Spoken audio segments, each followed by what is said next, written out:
మొన్న నైట్ అంటే సుమారుగా మంగళవారం నైట్ అయి ఉంటుంది.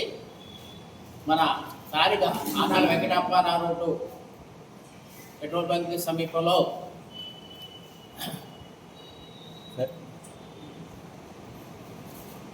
ఒక మెడికో స్టూడెంట్ని ఒక ఇద్దరు యువకులు కారుతో గుద్దిన సంఘటన మనం మీడియా ద్వారా టీవీ నైన్లో కానీ ఇతర మీడియా ద్వారా కానీ చూస్తున్నాము. వారు యువకులిద్దరూ కూడా డ్రింక్ చేస్తున్నట్టుగా చెప్తూ ఉన్నారు. అలాగే మెడికో స్టూడెంట్ని నిన్నటి వరకు స్థానిక స్వతంత్ర హాస్పిటల్లో ఉంచి నిన్న సాయంత్రం చేసి వారిని హైదరాబాద్ తీసుకెళ్ళినట్టుగా అమ్మాయిని తెలుస్తుంది. అంటే మేము హాస్పిటల్ కూడా వెళ్ళొచ్చాం ఇప్పుడు, అందువల్ల విషయం చెప్పగలుగుతున్నాను. అయితే ముఖ్యంగా చెప్పేది ఏంటంటే, ఒక మెడికో స్టూడెంట్ అంటే వాళ్ళ తల్లిదండ్రులు ఎన్నో ఆశలు పెట్టుకొని ఆ అమ్మాయి కొరకు కోట్లాది రూపాయలు వెచ్చించి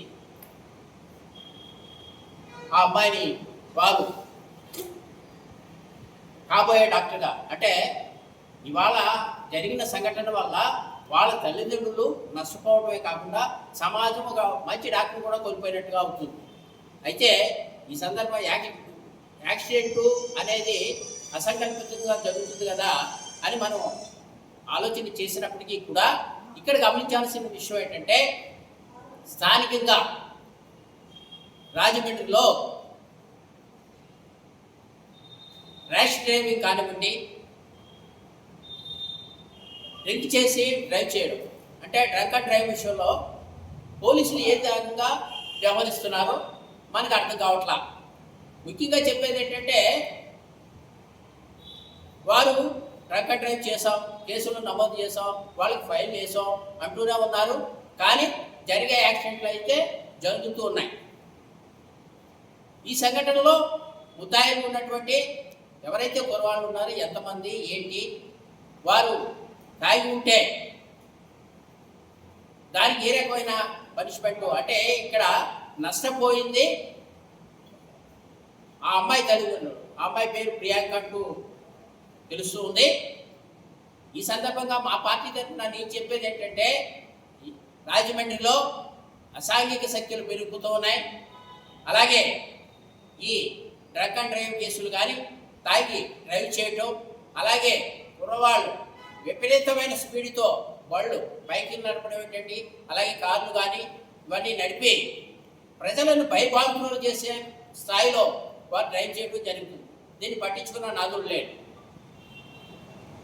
అలాగే బైక్ దొంగతనాలు కూడా విపరీతంగా జరుగుతున్నాయి. ఇదిగో నిన్నటి రోజునే మా డ్రైవర్కి సంబంధించి ఒక బైక్ ఏది మున్సిపల్ కాలనీలో పెట్టిన బైక్, ఇంటి ముందు పెట్టిన బైక్ పట్టుకుపోయారు. అంటే మీరు చెప్పేది ఏంటంటే, పోలీసుల్ని తప్పు పట్టడం కాదు, కానీ మీరు అప్రమత్తంగా ఉండండి. ఆయా విషయాల్లో కరెక్ట్గా వ్యవహరిస్తే, పోలీస్ అంటే భయం కల్పిస్తే అసాంఘిక శక్తులు తగ్గుతాయి. అట్లా కాకుండా మీరు ఏదో ఒత్తిడికి తలవొక్కుతూ ఉంటే, ఇవాళ పరిస్థితి రాజమండ్రి అంటే ఒక పీస్ఫుల్ ఏరియా, ప్రశాంతమయంగా జీవించేటటువంటి ఒక ఏరియా ఇది. ఇటువంటి చోట ఇటువంటి సంఘటనలు చాలా బాధాకరం. నేను పోలీసు వారికి విజ్ఞప్తి చేస్తున్నాను, ఇటువంటి విషయాల్లో మీరు కరెక్ట్గా కఠినంగా వ్యవహరించండి. ఇప్పుడు ఏదైతే ఉందో ప్రియాంక అన్న అమ్మాయి, కనికి ప్రియాంక ఏదో అని చెప్పారు, ఆ అమ్మాయి విషయంలో జరిగింది చాలా దురదృష్టకరం, చాలా దారుణమైన విషయం. ఎందుకంటే ఆ తల్లిదండ్రులు కడుపు కోత ఎంత బాధగా ఉంటుందో మనందరం గ్రహించాలి. ఎందుకంటే ఒక డాక్టర్ చేసుకుంటున్నారంటే ఆ అమ్మాయి మీద వాళ్ళు ఎన్నో ఆశలు పెట్టుకుని ఉంటారు. ఇవాళ జరిగిన సంఘటన మరి చాలా బాధాకరము. దీన్ని మేము ఖండిస్తూ ఉన్నాము. ఈ విషయంలో ఎవరైతే కారుతో గుద్ది యాక్సిడెంట్ చేశారో వాళ్ళు నిజంగా తాగి ఉంటే అది క్షమించరాని నేరం, వారిపైన కఠిన చర్యలు తీసుకోవాలని ఈ సందర్భంగా డిమాండ్ చేస్తూ, పోలీసు వారికి మరొక్కసారి విజ్ఞప్తి, మీరు అసాంఘిక శక్తులపై ఉక్కుపాదం మోపండి. ఎందుకంటే రాబోయే పుష్కరాలు విదేశాల నుంచి కూడా మనకి అనేక మంది ఇక్కడికి ఇచ్చేస్తారు. ఇటువంటి సంఘటనల వల్ల అంటే యాక్సిడెంట్లే కాదు, జరిగిన నేరాల వల్ల కూడా మనకి వారి ఏరియాకి వెళ్ళి పలానా రాజమండ్రిలో ఇలా జరిగిందని చెప్పుకుంటే మనకి తలవంపులు. కాబట్టి మీరు ఎప్పటి నుంచే లాండ్ ఆర్డర్ విషయంలో కఠినంగా వ్యవహరించి రాబో పుష్కరాల విషయంలో కూడా దృష్టిలో పెట్టుకోమని ఈ సందర్భంగా తెలియజేసుకుంటూ కరుణ చూపి ఆ అమ్మాయి కోలుకొని మరలా వచ్చి ఆ తల్లిదండ్రులకి సంతోషం కలిగించాలని నేను ఆశిస్తూ సెలవు తీసుకుంటాను. జిఎస్ఎల్ మెడికల్ కాలేజీలో చదువుతున్నటువంటి ప్రియాంక అనే medical college student Prasad Aditya